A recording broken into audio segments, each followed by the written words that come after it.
Եթերում CBC FM-ի հայկական ծառայության նորությունների թողարկումն է։ Խոսափողի մոտն են Աթիրա Իսրաֆիլը եւ Սաբինա Բայրամը։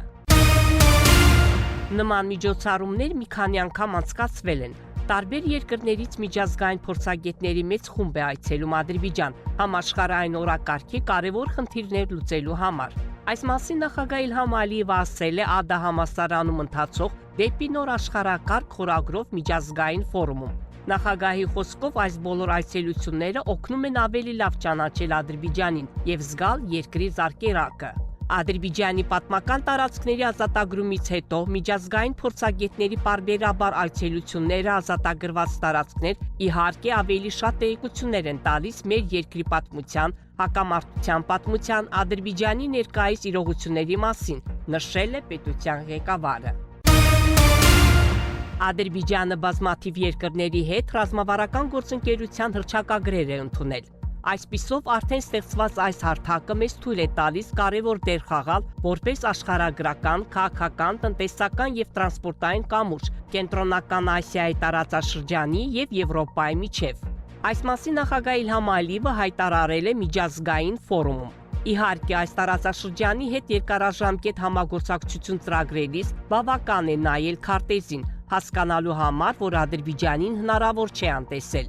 Թեև Եվրոպայում կային այնպիսիք, ովքեր կնախընտրեին անջատել Ադրբեջանը ոչ միայն այս գործընթացից, այլև բաժանարար գծեր գցել Կովկասում, հատկապես հարավային Կովկասում։ Սակայն նման փորձերը դատապարտված են ձախողման, ընդգծել է պետության ղեկավարը։ Եթե Ադրբեջանի եւ Հայաստանի միջև համաձայնագիր ստորագրվի, ապա իհարկե համագործակցություն սկսելու համար որևէ խոչընդոտ չի լինի։ Այս մասին նախագահ Իլհամ Ալիևը հայտարարել է դեպի նոր աշխարհակարգ միջազգային ֆորումի ժամանակ։ Կարծում եմ, որ պետք չէ ժամանակ կորցնել, քանի որ կրկին խաղաղության համաձայնագրի հարցում գնդակը Հայաստանի դաշտում է։ Ես արդեն բազմիցս հրապարակավ հայտարարել եմ, թե ինչ ենք ակնկալում Հայաստանից, մեր տարածքային ամբողջականության եւ սահմանադրության առումով, ընդգծել է երկրի ղեկավարը։ Ռազմական տեսանկյունից լինի դա Ղարաբաղյան երկրորդ պատերազմը կամ 2023 թվականի սեպտեմբերյան հակահաբեկչական գործողությունը եւ դրանից հետո մենք ինչ ենք անում մեր ռազմական ներուժն ուժեղացնելու համար, միանգամայն հասկանալի է։ Հատկապես եթե հաշվի առնենք, որ Հայաստանի ռազմականացման լուրջ գործընթաց է ընթանում։ Նոր դաշնակիցների կողմից հայերին մատակարարվող մահաբեր զենքերը չեն նպաստում խաղաղությանն ու կայունությանը, դա միայն ապագայում կբերի պոտենցիալ լարվածության, նշել է պետության ղեկավարը։ Ռուսաստանի արտաքին գործերի փոխնախարար Միխայիլ Գալուզինը հանդիպել է աշխատանքային այցով Մոսկվայում գտնվող Ադրբեջանի նախագահի հատուկ հանձնարարությունների գծով ներկայացուցիչ Խալաֆ Խալաֆովի հետ։ Ինչպես նշված է Ռուսաստանի արտաքին քաղաքական գերատեսչության կայքում զետեղված հաղորդագրության մեջ, կողմերն ընդգծել են Մոսկվայի եւ Բաքվի միջև կապերի հետագա ամրապնդման իրենց շահագրգռվածությունը, համաձայն Ռուսաստանի Դաշնության եւ Ադրբեջանի Հանրապետության միջև դաշնակցային համագործակցության մասին հռչակագրի, որը ստորագրվել է երկու երկրների բարձրագույն ղեկավարների կողմից 2022 թվականի փետրվարի 22-ին։ Հանդիպմանը դիտարկվել են քաղաքական երկխոսության խորացման եւ առևտրատնտեսական համագործակցության խորացման հարցեր։ Առանցահատուկ ուշադրություն է դարձվել Ադրբեջանում ռուսական մշակութային, հումանիտար եւ տեղեկատվական ներկայության գործնական ասպեկտներին։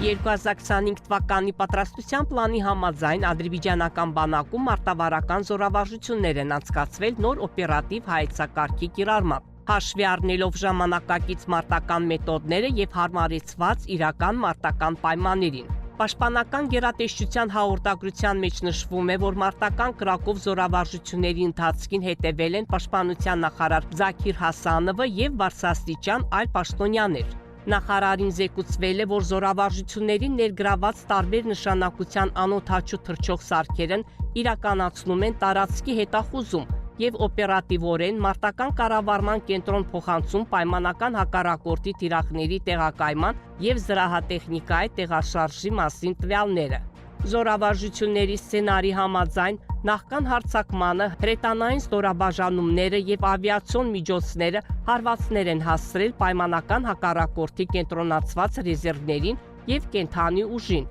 եւ անցում ապահովել ականապատ դաշտերով։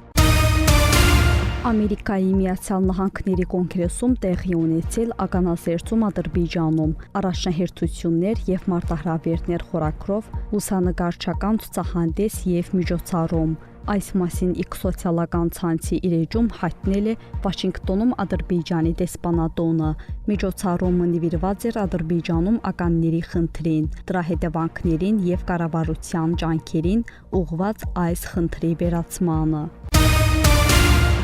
Կկառուցվի էլեկտրոհաղորդման գիծ, որը արևելյան Զանգեզուրը Նախճիվանի հետ կկապի Իրանի տարածքով։ Այս մասին հայտարարվել է Ադրբեջանի փոխվարչապետ տնտեսական, արևտրի եւ հումանիտար ոլորտներում Ադրբեջանի եւ Իրանի միջև համագործակցության պետական հանձնաժողովի համանախագահ Շահին Մուստաֆայևի եւ Իրանի Իսլամական Հանրապետության ճանապարհների եւ քաղաքաշինության նախարար իրանական կողմից հանձնաժողովի համանախագահ Ֆարզանե Սադեգի միջև ունեցած հանդիպմանը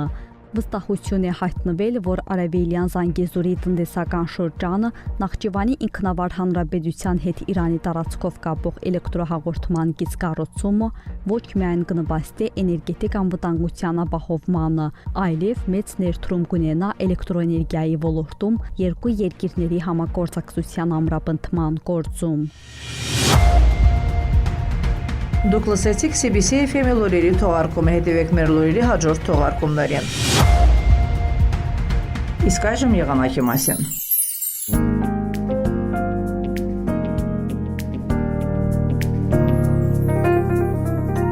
Բաքվում եւ Աբշորի թերակղզում սպասվում է փոփոխական անպամատություն, հիմնականում առանց տեղումների եղանակ, սակայն գիշերը թերակղզու որոշ հատվածներում հնարավոր է կարճատև անձրև, քամին հյուսիս-արևմտյան։ Օդի ջերմաստիճանը գիշերը կկազմի 10-14 աստիճան, ցերեկը 15-18 աստիճան տաքություն։ Ադրբեջանի հյուսիսային եւ արևմտյան մարզերում սպասվում է ընդհատումներով անձրև եւ ամպրոպ։ Որոշ շրջաններում տեղումները կլինեն ինտենսիվ, կդիտվի ամպրոպ եւ կարկոտ։ Օդի ջերմաստիճանը գիշերը կկազմի 10-15, ցերեկը 17-22 աստիճան տաքություն։ Լեռներում գիշերը 2-7 աստիճան տաքություն, ցերեկը 7-12 աստիճան։ Շուշայում, Խոջալույում, Խոջավենում, Խանքայինում սպասվում է 12-16, Աղդամում, Ֆիզուլիում 11-19, Ջեբրայիլում, Զանգիլանում, Գուբաթլիում 11-14, իսկ Լաչինում եւ Քելբաջարում 10-12 աստիճան տաքություն։ 102.7 FM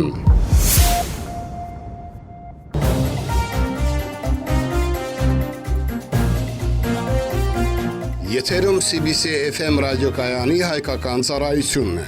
Շարունակում ենք մեր հաղորդումները։ Այժմ ձեր ուշադրությանն ենք ներկայացնում Գյուլնար Ղարաբաղլու հայաստանյան իրողություններին նվիրված հաղորդաշարը։ Հայաստանի եւ Ղարաբաղի հայերի միջև ատելությունը նոր մակարդակի է հասել։ Վեճերս հասկացան այն բանից հետո, երբ Հայաստանի իշխանությունը որոշում ընդունեց կրճատել Ղարաբաղից Հայաստան վերադարձած մարդկանց վճարումները։ Ղարաբաղայերը բողոքի ակցիաներ են կազմակերպել Երևանում։ Ելույթների ժամանակ նրանք բողոքել են իրենց հայրենակիցների արհամարհական վերաբերմունքից։ Ղարաբաղցիները Հայաստանի վարչապետ Նիկոլ Փաշինյանին մեղադրել են նաև հայկական լոբբից գումարներ յուրացնելու մեջ, սակայն նրանց կոչերը աջակցություն չեն գտնում անգամ հայրենակիցների շրջանում։ Ունեք շատ վատ իրավիճակ այն տեսակետից, որ ահագին ղարաբաղցի, ովքեր Ղարաբաղում, այսպես ասած, փող են թավանել, մարդիկ են սպանել եւ այսպես ասած խառնված են տարբեր կեղծ գործերում, փաստորեն այդ ղարաբաղցիք չեն ուզում ապրեն օրինական դաշտում, չեն ուզում հարգեն Հայաստանի Հանրապետությունը եւ մնում են իրանց կեղտոտ մտքերի հետ եւ այդ կեղտոտ մտքերը իրանց թույլ չի տալիս նայեն Հայաստանի վրա, նենց ոնց մենք ենք ձեզ հետ նայում, այսօրվանից փոխում է ամեն ինչ պրովոկատոր ղարաբաղցիների համար դեպի վատը եւ նաեւ համացանցում։ Գիտեք ինչա, այս երկիրը դրա համար չէ, որ մենք գանք ու այդ երկրում մարդկանց շանտաժի ենթարկեք։ Եկեք մի հատ հասկանանք, հա, ով իրավունք ունի դա Հայաստանում Հայաստանի ժողովրդին շանտաժի ենթարկի։ Ով իրավունք ունի ինչ որ մեկին Հայաստանում շանտաժի ենթարկի, ասել դուք պետք է սենց անեք, դուք պետք է մեզ գումար տաք, այսինքն Իսկ ով ասել, որ вообще այդ գումարները, որ դուք ամեն ամիս ստացել եք, որ մինչ հիմա պետք է ստանայիք։ Սկզբից պետությունը, կառավարությունը 6 ամսով է, չի ասել, որ ձեզ օգնություն է տալու։ Հետո երկարացրել է, հիմա 18 ամիս արդեն գումարներ է տալիս։ Ով է ձեզ ասել, որ պարտավոր է вообще պետությունը ձեզ գումարներ տա։ Եկեք հարց տանք մեր հետևորդներին։ Հարգելի բարեկամներ, ովքեր ապրում են Հայաստանում եւ Սփյուռքում։ Դուք ոնց եք գտնում Հայաստանի Հանրապետության տարածքում մեզ ունեք ՕՊԳ, организованная преступность, մեզ ունեք Ղարաբաղյան կլան, ովքեր ճնշում են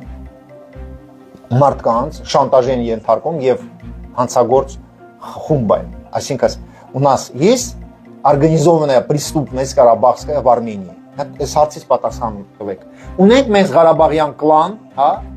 որպես организованная преступность Հայաստանում։ У нас есть Ղարաբաղский կլան, մեզ ունենք Ղարաբաղյան կլան, հանցագործ Ղարաբաղյան կլան Հայաստանի Հանրապետության տարածքում։ Ունենք մեզ։ Խնդրում եմ, եթե կարելի է պատասխանեք։ Ունենք թե չունենք մեզ Ղարաբաղյան կլան, հանցագործ Ղարաբաղյան կլան։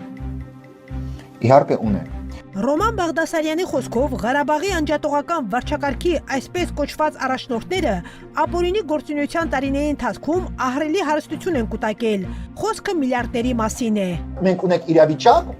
որ Արկադի Ղուկասյանի եղբայրը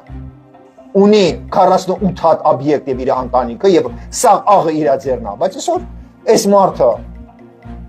կարա լրագրողներին փող տա ասել, ցեղ շպրտեք բլոգերների վրա, այսօր այդ մարդը կարա կայքեր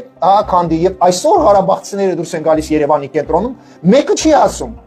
բա ոնց է ստացվում, որ 48 հատ օբյեկտ ունի Արկադի Ղուկասյանի ընտանիքը։ Դուք այսքան գրում եք Ղարաբաղցիներ կառավարության մասին, դուք քիչ եք գրում, որ Արկադի Ղուկասյանը 48 հատ օբյեկտ ունի։ Ո՞վ է սա պատասխանը տալու։ Դուք 2018 թվից հետո, երբ Փաշինյանը եկել աղակավար ադարել, դուք նույն ձևի ասում եք, քիչ է մնացել, եւ այնքան sense մատով դուք խփել եք, ասել եք քիչ է մնացել, որ Աստված ձեզ չափալախ տվեց եւ Ղարաբաղից շպրտեց։ Դուք մատով ասել եք քիչ է մնացել, բայց եկաք հասանք մի հատ իրավիճակին, երբ տրաքեց այդ բենզինը եւ 500 հոգի մահացան եւ վերավորվեցին։ Այն մարդիկ, ովքեր ասում են քիչ է մնացել։ Դուք ասում եք քիչ է մնացել, մենք ձեր տեղը ցույց կտանք, բայց դες ինչքան զոհ մենք կորցրեցինք 23 ժամանոց կրվի ժամանակ։ Неужели դուք չեք հասկանում, որ այս ձևի զրույցները, երբ դուք ուրիշին անիծում եք, սպառնում եք, դուք չեք հասկանում, որ Աստված դրա համար պատժում է ձեզ։ Բայց մեզ թուրքը մեր թշնամին է, ադրբեջանցին մեր թշնամին է։ Ոնց որ թշնամին դուք եք Երևանի կենտրոնում։ Մեզ ուրիշ թշնամի հիմա Հայաստանում չունեք։ Մեզ ունենք մենակ ներքին թշնամին, ով պատրաստ է մեզ վաճառի գումարով։ Ռուսների, մեզ ունենք ներքին թշնամին, ովքեր իրանք հանցագործ են եւ պատրաստ են փողով վաճառել Հայաստանը, քանդեն Հայաստանը։ Ռոման Բաղդասարյանը նաև կոչ արեց փակել Հայաստանում Ղարաբաղի ինքնալուծարված վարչակարգի բոլոր ներկայացություններն ու մասնաճյուղերը, զգուշացնելով, որ հակառակ դեպքում երկիրը կրկին կարող է հայտնվել միացում գաղափարի ծուղակում։ 102.7 FM